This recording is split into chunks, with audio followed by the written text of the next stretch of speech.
Chris Mackowski for Emerging Civil War, and I'm in Geneseo, New York, at the grave of James S. Wadsworth, the millionaire general who was mortally wounded at the Battle of the Wilderness in May of 1864. He came from a very wealthy family here in Livingston County, New York. His father had one of the largest land portfolios in the state, and essentially Wadsworth himself was raised to be a philanthropist and take care of the family estate. It was through his sense of obligation that when war broke out in 1861, he volunteered his services for the U.S. Army, working with Irving McDowell as a volunteer aide-de-camp. He eventually will become a military governor of the District of Columbia. He'll get a little nervous because he's in charge of the defenses of Washington, and even as George McClellan is trying to concentrate his army on the peninsula for a stab at Richmond, Wadsworth worried and complained and ended up getting some of McClellan's forces reassigned to Washington. That made some conflict between McClellan and Wadsworth, and that would come back to haunt Wadsworth, who realized he probably did not have a future in McClellan's army. Still, he refused to step down. In 1862, his name was put forward as a Republican candidate for governor, but he wouldn't leave his post to go campaign, so he did end up losing to the anti-war Democrat Horatio Seymour.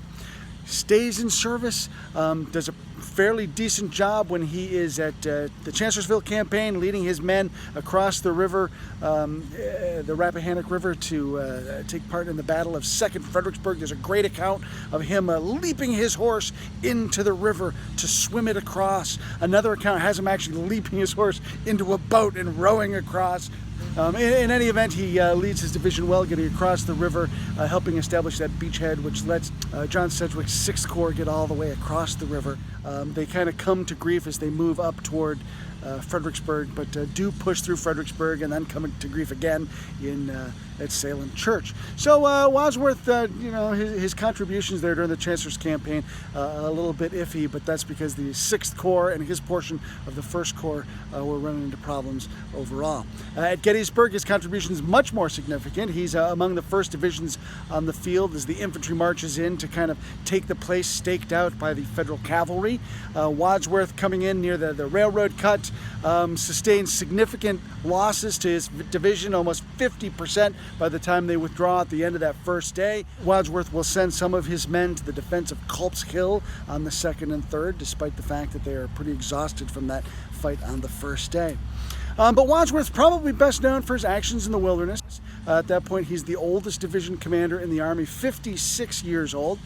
He comes to grief on the first day as his division kind of pushes through the woods just to the north of Saunders Field, and as they're kind of lost in the forest there, they run into some grief and are repulsed. They try to rally and are sent back into the fight down toward the Old Plank Road, where they again come to grief and are withdrawn. And then on the 6th of May, they are sent into the melee once more, even as James Longstreet's counterattacks are pushing up the Old Plank Road. And so Wadsworth's division gets caught in the middle of that hammer and gets smacked around. Wadsworth, trying to rally his men, loses control of his horse, which leaps forward, and Wadsworth is shot down by the Confederates. He doesn't die instantly, although he suffers a grievous head wound. His brains sort of spend a couple days leaking out before he finally passes away. Confederates find this unconscious or semi-conscious Union officer with white hair and oozing brains alongside the road. They take him to the rear to a field hospital, where it takes him a couple days to finally expire. His body is eventually brought back here to Geneseo, and he's buried in Temple Hill Cemetery.